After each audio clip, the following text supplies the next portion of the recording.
Welcome to KHUR Radio, home of the Fleet DJs. I'm your host, Heavy Hustles, and I'm joined by my co-host, Dino For Real. What's good, bro?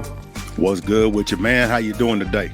Oh, man, excited. Got a state representative on the line tonight. Yeah? From Texas. Yes, sir. As always, this episode is sponsored by T-Mobile, the Un-carrier and the leader in nationwide 5G. Beck and Master North out of Houston, Texas, where they treat every customer like family. MEMG, the major indie label, and Next MC to Blow, ENT, Be Seen, Be Heard. We'll be right back after this intro, and we're going to get into it with a phenomenal guest for y'all tonight. All right? It's KHUR, The Vault, the cure for urban music. My station. Hit it. All right, welcome back to the show. Our guest tonight, he hails from Houston, Texas, Clutch City to be exact. All right, this artist has appeared on the Netflix singing competition series called Sing On, and actually he won that thing. Our guest tonight, Mr. Quinton Sampson. What's good, bro? What's going on? Pleasure. Thank you for having me here. Thank you. Hey, where you at? Where you located at right now, man? Houston, Texas. You in H-Town? Okay. Mm-hmm. All right. I came here right before. Yeah, I'm from here originally, but I was in LA for a little while, Dallas. I literally just got back from LA right before the world shut down. And it's funny because I was coming here to focus on my music. So, well, let's go and get into the interview, man. For those that don't know, tell us, who is Quinton Sampson? Oh, man. Quentin Sampson is a Houston native. If you don't know already, now you know, because we just talked about it. I'm really proud of where I'm from, as a lot of us are. I've been a singer most of my life. And when I say I've been a singer, I've been singing most of my life. But I've been taking it seriously most of my adult life.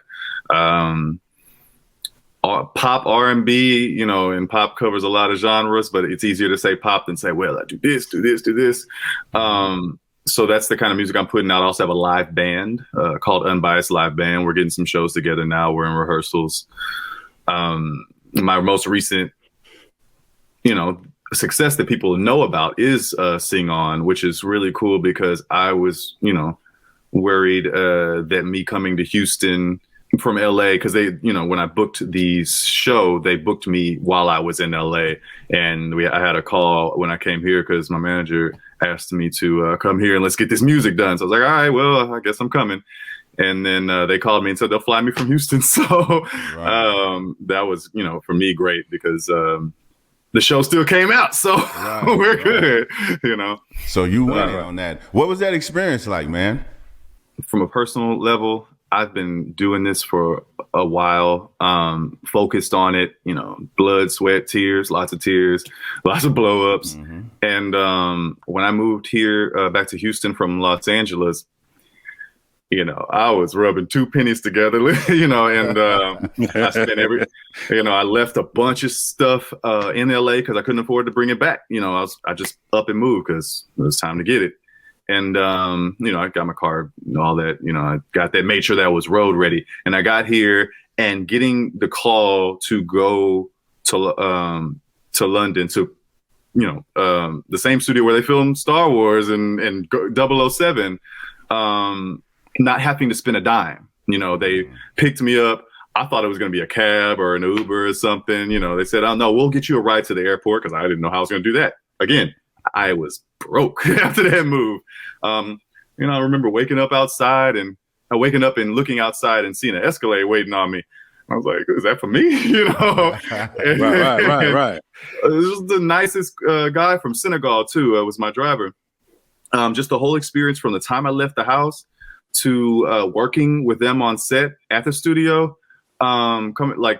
The treatment that I got, I didn't have to worry about anything. I didn't have to want for anything. And I know, for some people that might be normal, but for me, it was like a breath of fresh air. Just, I guess, seeing different attitudes, even on set, because I've been on a lot of sets, but most of them have been here. So even just seeing the attitude difference with working with people in another country and the kind of love that I got and the things that I didn't have to worry about. I usually have to worry about certain cattiness and prejudice, skin color things, all that stuff here. Right. And ironically there, I felt like family instantly, and they really make good tea. I swear. I know you've probably seen a lot of little jokes and, memes and stuff, but their tea is phenomenal. They do tea. They do tea. They had tea and pastries on set all day. So they gave you a taste of what, the big leagues is really like, huh? Yeah. And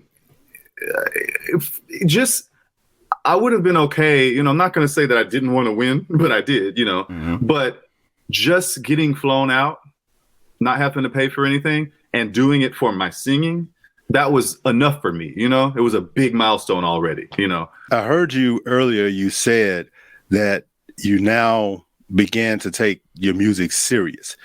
Define that. What do you mean when you say you're now taking it serious? What are you doing now that you wasn't doing before? Well, I'll start first by saying I've been singing all my life. So that doesn't necessarily, having the talent didn't mean that I, knew how to or had the motivation to do it as a career or try to do it as a career. You said, I'm sorry to interrupt you. You said a mouthful. You said a mouthful right there. If you can repeat that one more time for everybody that is tuning in and listening to this man talk, please say that again. Oh yeah, no, I had the talent was already there, but I had to contemplate how to actually bring that to a professional setting. It's like, okay, well, how do I take that and make it profitable? And so that began that journey of getting serious, if you will, because getting serious also means you have to find out everything that you do not know. You may not be blessed to have a mentor or someone that has experience in the industry to tell you how everything goes, So for me, so that's when I started getting serious a few years ago. I actually quit music for a while. A lot of people don't know this because I was in Dallas for a minute and I was doing music. I knew all the radio stations. I was doing all the big shows, and then I stopped. Came to Houston in 2014. Came back to Houston from Dallas. Did a showcase after I was vocal training for a while with my vocal coach. And that's how I met my manager. And he was like, hey, you signed with anybody? I was like, no, but I know who you are, and from there, that's when I started taking seriously. Now, I want to make sure, since we're on that subject, that I highlight that when I got back into music, when I started really taking it seriously, the first thing that I did was start vocal training. That's it. I was just vocal training consistently. And because, again, people are born with talent. And as Will Smith said, skill comes from hours and hours and hours of beating on your craft, right? So taking it to a commercial level, I know there's monsters out there that I would have to compete against vocally, entertainment wise. And so doing it serious is like, okay, you want to take it to that level. You're going to have to spend some money. You're going to have to stress out a little bit. You're probably going to take a lot of no's, a lot of failures. People are going to tell you music is trash for a while. Like even just knowing what a good mix is, all that stuff is what I, started going through. So having the show happen, and I released a project right around that time, my first long form project, which is my EP, #Heartstrings. And getting a response from it, having people tell me, people I know in the industry and without the industry, tell me it's great mix. They love the music. Netflix is promoting the show in over 190 countries. So I got people from different countries inboxing me on Instagram. Oh my God, I love this. Oh my God, I love this. Right. When you've been trying to get your music in the hands of people for so long and getting people to listen to stuff and just, I was giving away my music. Here, please listen. Here, But by you taking your craft serious and you taking the business of music, and make no mistake about it, it is the business of music. Serious, that comes out in the music. You know what I'm saying? You can hear it.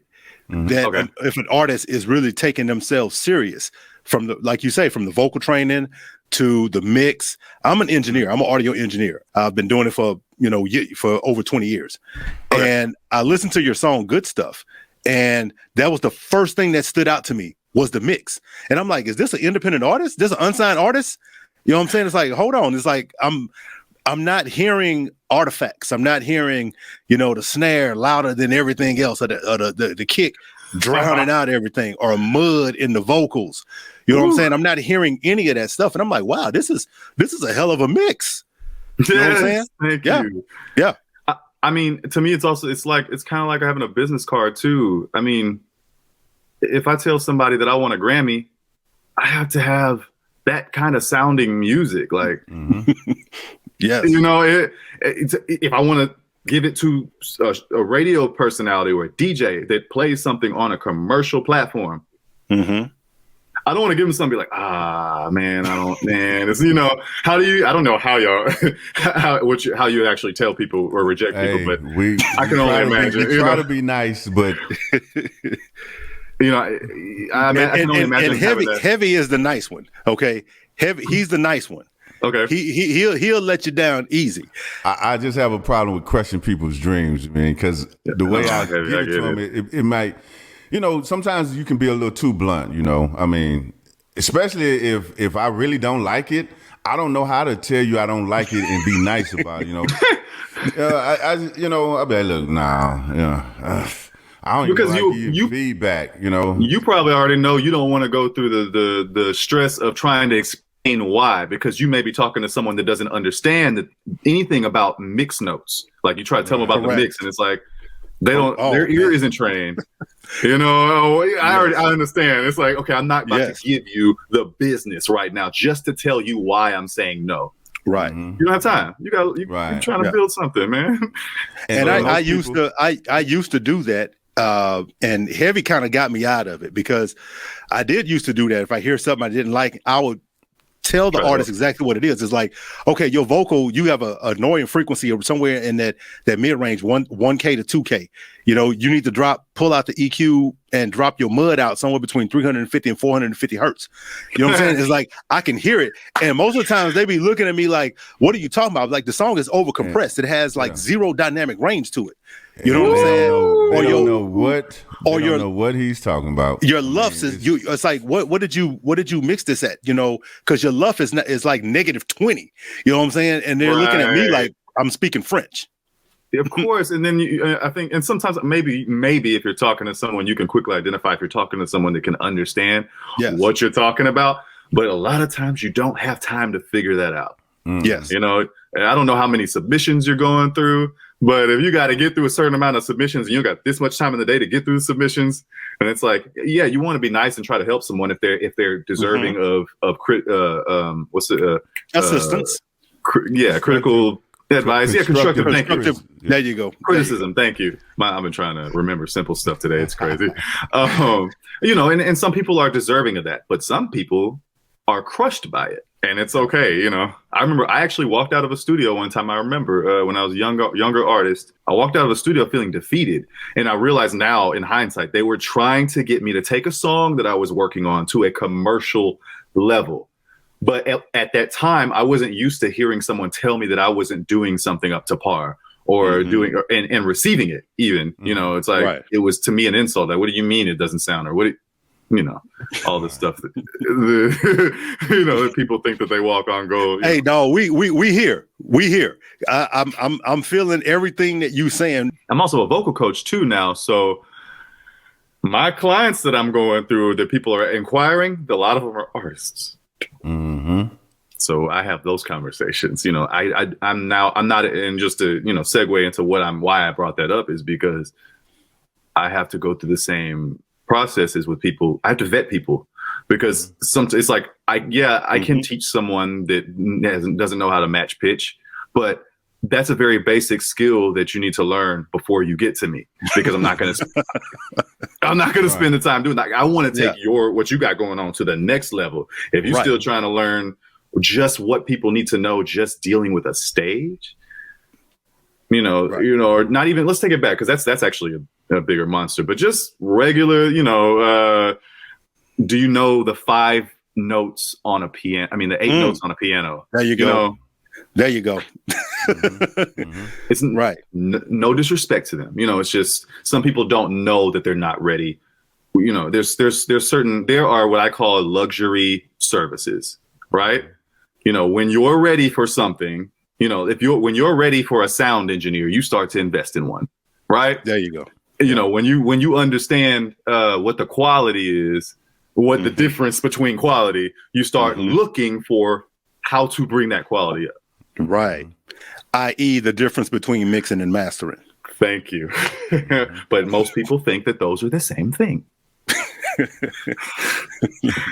I'm gonna go get it mixed and mastered. Yeah, the person you're going to does both of those. Yeah, he said he's gonna charge me $50. He's gonna mix it and master it. Yeah, wow. In 10 minutes. Yeah. And have it back to you tonight. Right? Yeah, I can explain to you why that's probably not probable, but I just kind of, oh, cool, that's dope. Let me know how it comes out. You know. It's let me ask personal. this question, man. You obviously not just your regular independent artist. You know what I'm saying? You got a little seasoning on you. You know what I'm saying? You've been around the block a few times. A little bit. What as in 2020? What keeps you motivated? What keeps you striving to make this thing happen? You know. All right, so I was releasing a song. I was preparing to release a song and go on a Texas tour. The weekend, everything shut down. And those feelings that I went through was like, and I remember having a conversation with my manager about it. I remember expressing to him, it feels like unlimited possibility is being snatched from me. Like, that's what I thought. I was like, dang, like, am I not going to be able to do music now? Like, I just got to a point where I feel like I'm about to take off, you know, and I had plans, really good plans, you know. And so I'll say it was a blessing to have time to sit down and figure out if I still wanted to do it. Because that also opened my mind to how it can be done, even though I thought I had a solid plan together. And it just got ripped away, you know? And so it was like, all right, back to the drawing board. What are we doing? How are we doing it? And what good came out of it is I remembered how much I love music. And I remembered a lot of my reasons, one of them being that I want to touch a lot of people with my music. I actually want to inspire people. I want to, help sort of like Bob Marley wanted to do, help bridge peace and understanding and love through a universal language, and I didn't really realize up until a few months ago I actually really feel that way, because it gave me the boost or determination or the wherewithal to actually remember that I'm going to do this by any means necessary. And that's what started making me think of it like that. It's like, all right, well, let's see how this is happening, because the world is changing every day and it could change tomorrow. I could have a solid plan and it could be gone tomorrow. Will I stop? Right. And those are the questions that I asked myself. That's really how, and I didn't want to let my band die. Like, I just formed the band in March. And like I tell you, everything was just all at once. So it's with them. I wanted to help them with I want my career to help build people's careers. Period. Right. My brother has shown me, he's an actor, but he's also an activist. And he's shown me that you don't have to wait until you feel like you have a big enough platform to say or do what you want or to help people. You can help people at any level. You can do that. You can inspire at any level. You can influence change at any level. And that may be the boost that you needed to take your own goals and businesses to the next level. And all you were doing was being real with yourself. So if I was to say, like, just from my experience to any other artist that may see this, I would say, be as real as you can possibly be and love like the biggest version of yourself and love that, because for one, it takes out the whole trying to have another personality for your artistry. And for whatever reason, people can always tell and they respect it more. You got people like Cardi and other folks that are just being themselves all the time. Right. And people love it. So for me, it's double-edged sword. You know what I'm saying? Either people going to love you or they going to hate you. But, there's no in between with that. Nah. And you're going to have people that's going to, you're going to have some people that's going to love you and some people that's going to hate you regardless of what you do. Exactly. Because you're not going to be able to please everybody. Thank you. And that's what, I'm on, I'll be honest. It took me a long time to even accept that. A long time to be okay with that. A long time to be like, oh, you know what? Either you're going to love it or you're going to hate it. But I'd rather be me and find out who really loves me, who really, rides with me, and weed out everything else so that I can keep elevating. Because then I'll be, I can still elevate when I'm being me, when I'm doing me, when I'm being the best version of myself. You got a famous brother. Yeah. Do you feel like you have a plug with that? You know what I'm saying? With that, tell people about who your brother is, for those that don't know. Well, my brother is an actor. Most recently, I believe, because I haven't been following everything recently because I'm focusing on myself. He's an actor and an activist. You've probably seen him on Insecure. You've probably seen him with Bernie Sanders. You probably saw him on the Grammys. Actually, I'm really proud of him because he did a performance with Lil Baby. If you saw the Grammys, it literally opened on him in the car, which was really dope. And it was related to what he's doing as an activist, which I really was proud and appreciated because you got to do that on a stage that he probably hadn't thought about, as an actor. Right. So, but his name is Quinton Sampson. I'm Quinton Sampson. And I'm hoping to, for me, one of my personal goals also with my own career and also, going this route of truly being myself as hardcore as I can and spreading peace is to team up what I'm doing, not just my brand, but also the movement with his. And to answer your other question, I've never asked my brother for anything. It's like, why don't you ask your brother for help? Truth be told, if I do, I want it to be right. And I want it to be, I want it to be the right time. I want him to be like, yeah, let's do this. It's time to team up our stuff. Right. I can respect that. that. You want to, you know what I'm saying?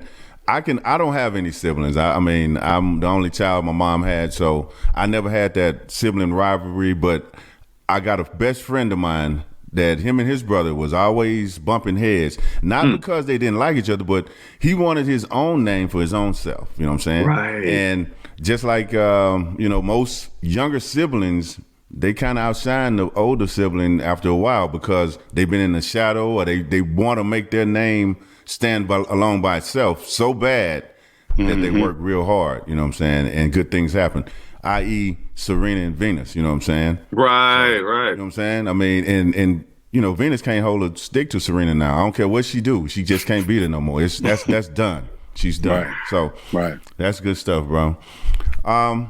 Let's talk about real quick, because we've been had you on, man. I don't want to take too much of your time. I know you artists, y'all kind of want to get back to work and stuff, but what part of the whole experience do you enjoy mostly, from the writing to getting to the studio, recording it, laying down? What part of the recording process do you like the most? Honestly, first, especially if I get to do a collaboration with someone, that's my best. That's my most favorite because I like to be able to experience other energies, other minds, other creative processes. And I feel like that's my best moments that I have is when I get to feed and work and bounce off of other people. I do my own stuff and that's cool. But that's my favorite part of the process in terms of making music. Now for myself, it's the thinking of it objectively, like how can I connect with someone with this? And then scaling that to the performance side of it, because I actually take time to figure out how I want the performance of something to feel. The single that I'm promoting now, the video Good Stuff, which is funny you said good stuff, that's why I started laughing. This is the first time we really took the time to take our time and see how we wanted this visual to look and feel. And we, January 1st, 2nd, and 3rd of this year, we were shooting that. We started the year like that. And taking our time in each city, we gave a lot of love to Texas. We shot in Houston, we shot in Austin, we shot in San Antonio, and made sure that those places were recognizable. But we took time to figure that out. And for me, even working with the director, that process was cool. Like I like taking. I was like, all right, we ain't just gonna shoot no video. I'm not the type of person that just wants to grab a bunch of girls and turn on a camera and some lights and throw some money and some, like it's not. To me, come on, man, come on. Really, that you're not into that. You know what I'm saying? Just take a stack of hundreds. You know what I'm saying? And talking. I mean, what's going on, dog? Now if I had to rush a video together and it had anything to do with that, all right, cool. Who doesn't want to do that? But I'm teasing you, right? I know you are. But I just for those that did not know that, I was like, let me go ahead and answer this because I know that somebody's like, they must be for real. No, no. I mean, because to me now, especially during these times, a music video is a performance. Yes. So taking the time to figure out how that's going to look and feel and deliver that to someone before I put that stuff together, because once it's out, right?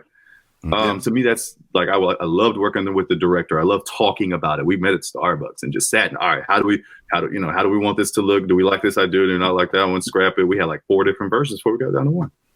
Right. I love it. There you go. That's my favorite. I was going to ask you a completely different question, but since you kind of touched on a couple of things, I'm going to ask you this question. Okay. To an upcoming independent artist that is almost to the level of where you're at as far as taking their craft serious and wanting to pursue a career, add an up-and-coming artist is just getting started. Could you talk about the importance, or do you think it's important, of your brand? And what is your brand? And should you think of yourself as an artist, should you think of yourself as a brand? Yes. Yes, with 40,000 exclamation marks. I swear.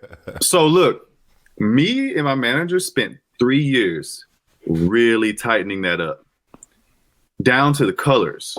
And the thing is, at first I didn't see the importance of it, but your brand, for you to be a profitable artist that someone's going to remember, and you're not going to be a one-off that just got popular over whatever gimmick or whatever the case is, you need to establish a brand that people can connect with and stay with, no matter, so they can grow with, like you, I'm currently in the process of, researching trademarks and stuff like that, right? And doing that with my name. And part of the wording that they talk about is you having something that you're trying to say is worth putting a label on, and they can only get this service or goods from you, from your brand. Correct. So for me, that is everything. And I'm meticulous about it now. Even before I started rebranding, there were certain things that I did. When Netflix, when that show hit me up, they did a 10-year social media search on me, a background check on all my platforms. They went back. And in that moment, I swear, I was like, I am so glad that I have been careful about what I say, what I put out, editing, taking things, this and that, Right. Because they only had a couple of things that they were like, hey, this is not politically correct. Can you delete this or change it? And they're like, yeah, hey, sure. Why not? It's in 2012, but that's another thing to think about.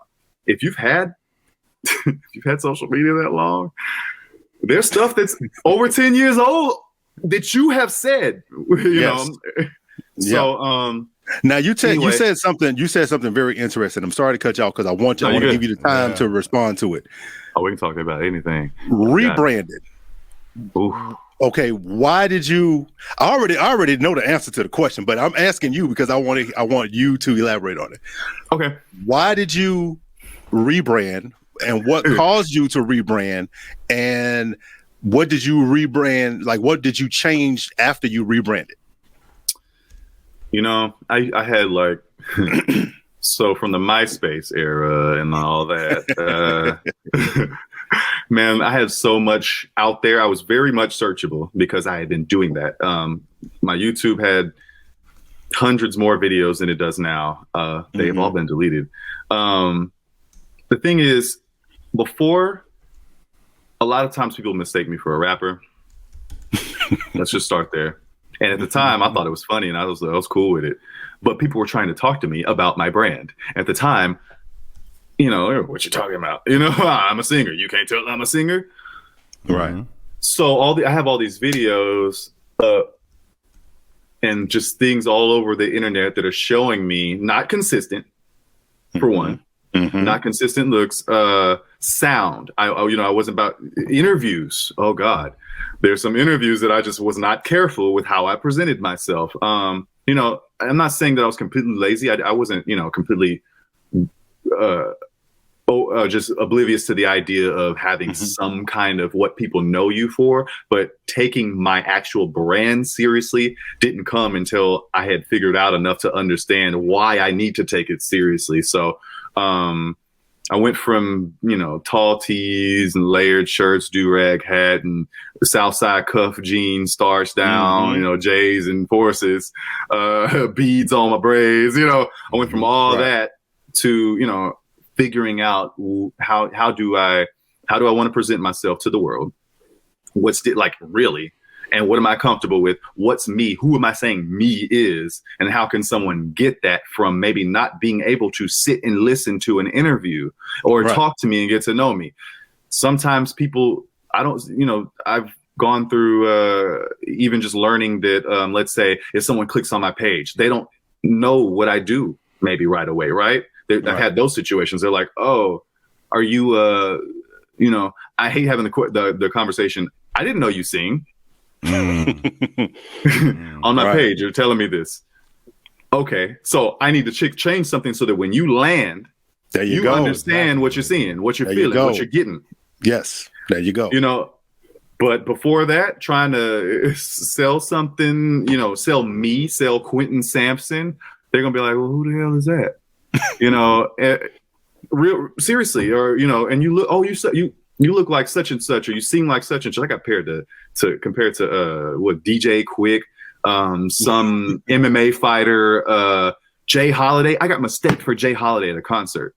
Wow! Just because I had braids and bright skin.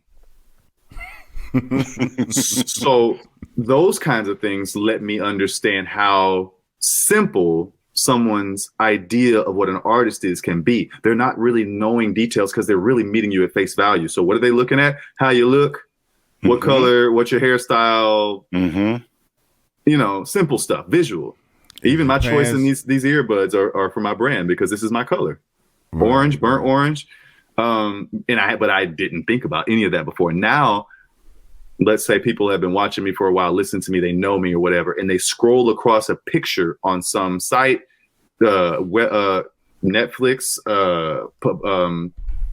something that's been written about me, and they see a yellow boy, right, with hair, you know, hair that's been, which I need to do that again, but you know, with the hair, with the color scheme, and now it registers.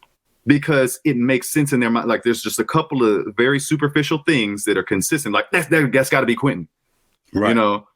But if I don't take the time, or anybody takes the time to do that, how will anybody ever know who the heck you are? You know, there's singers now that I listen to, and a lot of music sounds the same, or they don't have anything that stands out about their voice. All that goes into your brand too when you're developing how you sound. And you know what? I was just about to say, you know, you focused on one aspect. So I don't want everybody that's listening to this interview right now to think that what you were talking about when you're talking about the color scheme and stuff like that, that is not the catch-all when it comes to a brand. No. You're talking about one specific element of the brand. Gosh, yes. And matter of fact, let's be more. Let's summarize it down a little bit. Image. There you go. Sound. And when I say sound, I don't mean just your voice when you do a performance. I mean how your project sounds when you put it together. Also, even just one song. Your image, your sound, your voice, your personality. All right. What you stand for, what you believe in.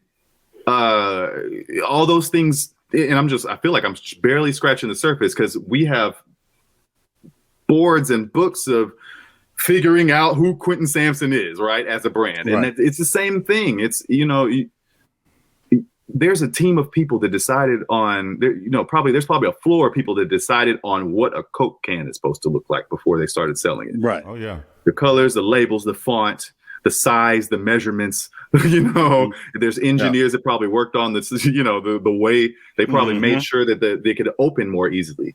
Right. Oh, let's make the mouth a piece a little bigger. All those things were thought about. It's the same process.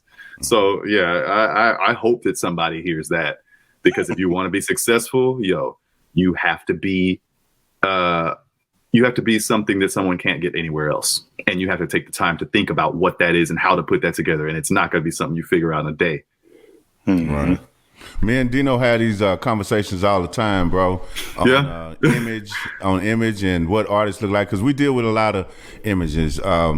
Next MC to Blow is my baby, my entertainment label, and I deal with guys that's in the basement, in the bathroom, writing their lyrics down, trying to get just somebody to listen. I deal with a lot of those guys, and something you said about how you look, your appearance, your social media. You said they went back 10 years looking at your social media. And me and Dino talk about all the time how these guys don't understand. In the video or just your Instagram posts, your Facebook pages, you got blunts in your hand and you smoke, you drinking beer. Every picture you got some type of alcohol or drug or something. That's not a good look, and unless that's what you want. Yeah. To be known for. You want people to think you're about, but if you're trying to get to the money, the corporate money, that commercial money, that you know what I'm saying, you're not gonna make it like that. You got to clean up your image, and so we just had this conversation, man. Matter of fact, we had part of this conversation today. Heavy and I was on the phone, and I can't remember the term you used, Heavy, but I told him, I was like, the term that I remembered, and I used to tell my artists, because Mysterious Entertainment Music Group is my label.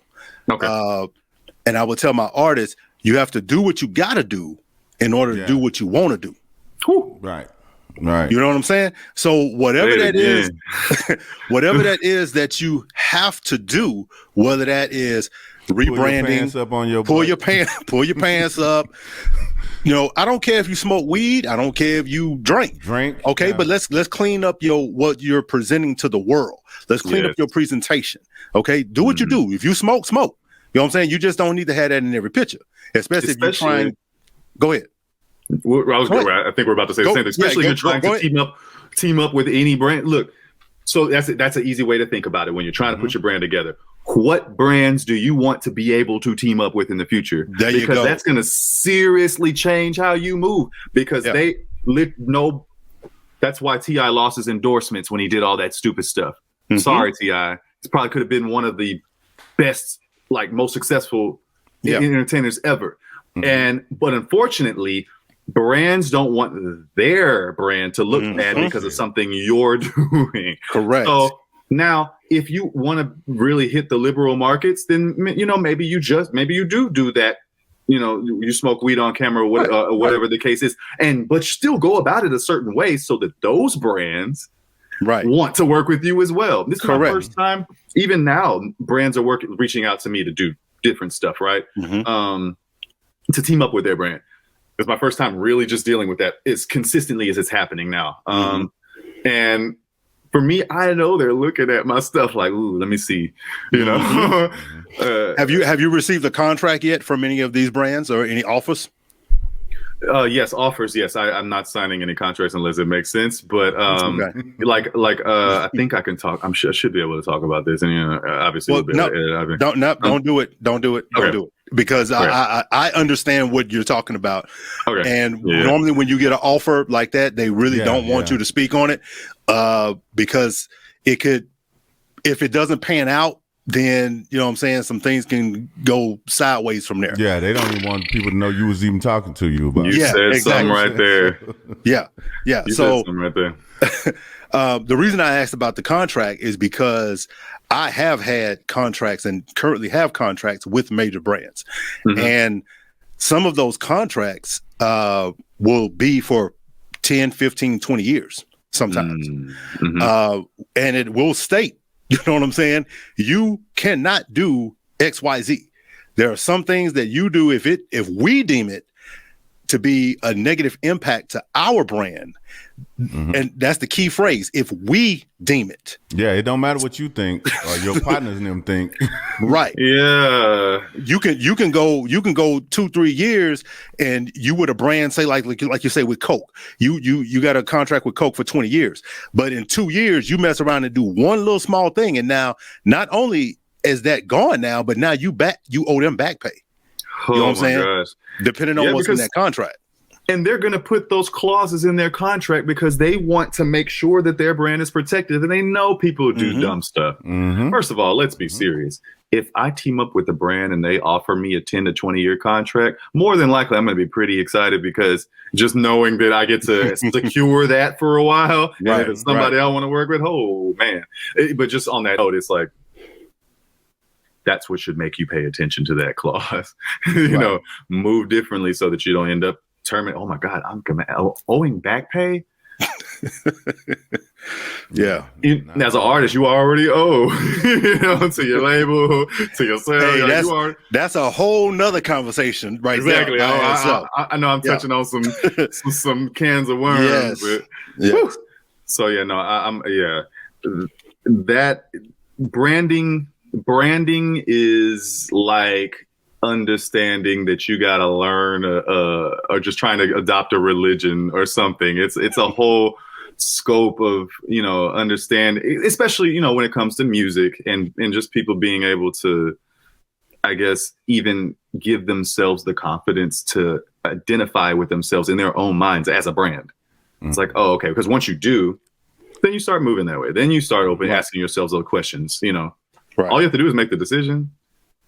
And then you open your mind to that thought process. You start looking without even realizing it because you're there now. That's what happened with me. Cool. Man, I love this. Is this I need to get the technology that y'all got because if that's what I think it is, like I would like to be able to just throw up a background. Hey, we gonna chop it up after the interview though. So let's talk about the song. All right. That you're pushing right now, man. What the motivation and come from? I mean, what were you doing when you thought of it? Did you write it by yourself? I mean, tell us about that song. Good stuff. That song, I remember I heard the beat. I heard the beat. He sent me the beat, and I was like, "Ooh," because I had been waiting on something to really sing on. I've been getting feedback from fans, from people that personally know me. They're like, "Man, I feel like you don't really sing on your stuff."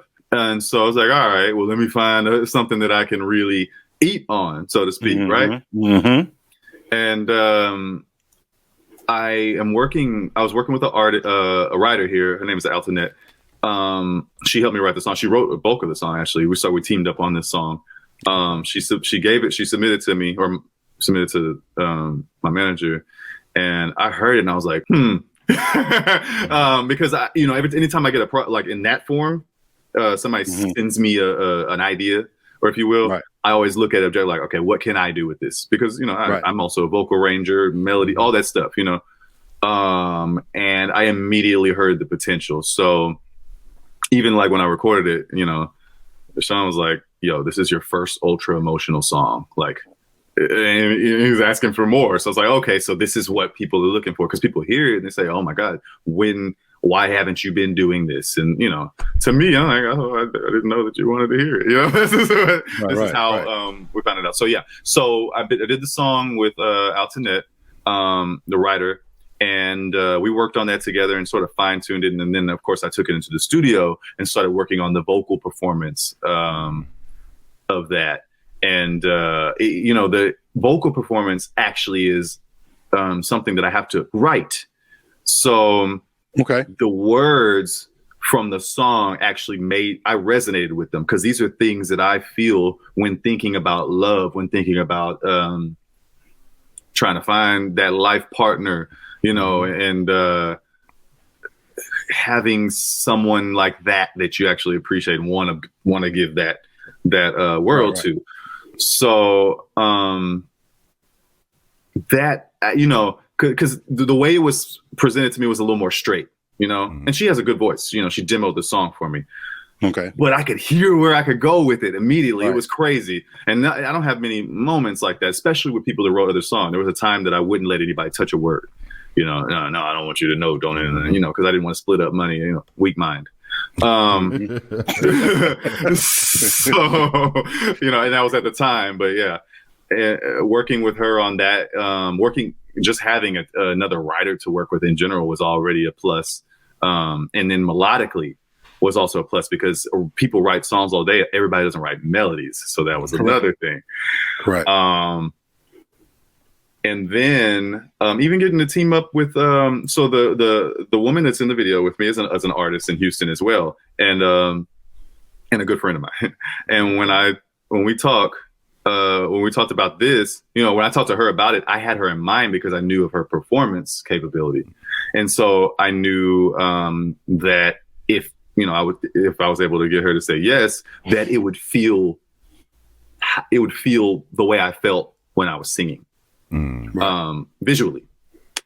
So even down to the choice of who was in the video and who directed the video and all that, that was all to me artist choices, because at the time of conception, while I'm writing it, I'm already thinking about the visual. I'm already thinking about the performance. I'm always like, all right, can I, before I put in all this work to get this product ready, you know, is it worth going through all that? Because once you get to that point, you're going to be deciding if you want to put money behind it, if you want to put effort to push it, if you want to do all those things. So I think I answered the question. Yeah, pretty much. Yeah. And I'll tell you, I personally, as an audio engineer, as an artist, as a radio personality, I listen to good stuff. I actually listened to it 3 times. Hey, and I'm gonna tell you something.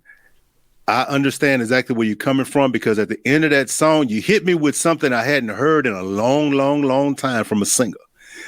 When you went up a couple of octaves towards the end of that song, I was like, ooh. I was like, ooh, because most people will, you know, you don't find that anymore. You know, the last time Usher, obviously, you know, somebody like that would do it. Trey Songz can do it. He doesn't do it a lot. But you don't find many singers do that. I mean, your dynamic range was very awesome throughout the song. Okay, very, very awesome. But when you went towards the end, man, and you took it up, I was like, oh, okay. Buddy getting it. Boy sang a little bit, huh? Sang a little bit. He getting it. So I just want to say, I thank you. I commend you on that. You know, good job on the vocal performance. Awesome I appreciate that, because I just remember you saying earlier, and you even said again, like, you're referring to dynamics. Yes. And we can spend an hour on that. Like, I never knew, how important that was but it's like, all right, you're going to listen to my song? I want you to listen to more than 10 seconds. So let me take you on a journey. Right. Right. And I remember you said something cool, like, because there's plenty of singers that can go there, but maybe they're not thinking about it like that, or they don't have someone that's asking those questions, or they just don't care, or whatever. And I don't think they just don't care. I think what happens is with artists, they get into a comfort zone, and when, you know what I'm saying? And then you start kicking out so many projects, you get into this comfort zone, and you start to, you can go here. You can go here, but you kind of close it in a little bit just so that you don't have to, maybe team up with so many writers. You know what I'm saying? Right. Or like you say, a vocal coach, because maybe I haven't hit that E flat, you know what I'm saying, in a long time. And I really don't want to have to go back to the drawing board to try to learn how to get back up there. So I'm gonna just stay where I'm at. You know what I'm saying? You just better not to elevate than, just to stay, better to stay in the same place than to elevate, because it's going to be too hard or whatever. No, I'm completely familiar with people and their comfortability. And unfortunately, that's something that people have to gain, the reason, the want, and the courage to break out of, out of your comfort zone. Right. Yeah. That's where you find the $1 billion song, $1 billion, projects, whatever the case is. That's how you get it. Yes, So sir. no, boy, you touched on something right there. Thank you. No, Well, it I sounds appreciate like we're gonna have to do another interview. Yeah, cool like a with that. part 2. We're going to have to do a part 2 2 of of this. this thing here. I mean, because we got a lot that we could talk to you about, man. We got some more songs out that that we didn't really even touch on, but you know what I'm saying? We had you here almost about an hour now. Before we let you go, I just want to let you kind of wrap it up before we get out of here. Tell us about what's the future look like for Quinton Sampson. Man, so right now, my focus is actually getting more music ready. I have some music already ready to go, but I'm about to start hitting people with these singles. And more importantly, something that I told you earlier that I love is these collaborations that I'm working on. I've already done some, but I'm looking to do more things that help me in my brand as well as other people's brand. Stuff that makes sense. We're putting those together. I even, I'm going to try to be as discreet as I can. But some of these people that I'm talking to are people from other singing shows or the same singing show that I was on. Right. And that only makes sense. Yeah. Hey, because why not? And so taking that branding. So one thing I'm working on since we talked about branding is also branding my band along with my name. In the same essence as Bruno Mars and the Hooligans, so on and so forth. So the focus is that, the releases, the performances, and working on putting together some tours for giving back. I'm just going to say it. It's not all the way together yet, but it's something that I'm really got my heart into. And so I'm working on some a tour situation for Texas that can sow into the community. So all that's going to run together in addition to the campaigns that I'm working with for these brands that want to team up with. One of them is clothing and some other stuff. Well, we're definitely going to talk to you about getting your band and getting you in this area to perform. You know what I'm saying? That I already some bells done started ringing out of my ear already. Hey, my hamster done pulled a hamstring because he just running. He running, dog. He running. Yeah. So, man. Well, y'all, this energy. I tell you what, I don't care what nobody says. I don't know if it's because I'm biased because I'm from the South, but I love this Southern hospitality and the energy that I'm getting here. Like I can sit. That's why I've been talking to y'all for so long, because I can sit here and talk with y'all for a minute because we understand each other. And sometimes the same way. I don't know how to. I don't know how to explain that to someone else. So the whole how we understand each other because of certain things, but So yeah. Well, look, if anybody want to get in touch with you, they want to connect with you, they want to follow you. Or even submit their proposition to maybe even work with you. Yeah. How would they go about doing that? The easiest way is to connect with me on my social media. I check my Instagram the most, but I do also have the TikTok, YouTube, and all this YouTube as well. Everything is Quinton Sampson except for TikTok. I am Quinton Sampson, but Quinton Sampson, QUINTON SAMPSON. If you want to talk to me about business, send me a DM or hit that email button on my Instagram. It'll take you to my email. Because I am looking and hoping to work with a lot of people that are serious about their brands. So if you're serious about your brand, hit me up if you're trying to do something. Seriously, let's make some money together. There you go. Already, man. Hey, well, look, Quinton, thank you for being here, bro. It's been a real pleasure. And again, I want to go and get you on tape recording right here. We will do another interview, correct? Hey, get you yes. Back? Okay. Yes, you got me. Already. Texas all day. We're going to get that band out here, too, once we start opening up some of our performances. Because me and Dino, we do shows, too. So we definitely want to get you on, man. So definitely. We'll talk outside of Yeah, just hang out a minute before you sign off here, and we're going to wrap up the show, bro. Again, appreciate you. Quinton Sampson, ladies and gentlemen, thank you. Hey, thank you. Thank y'all.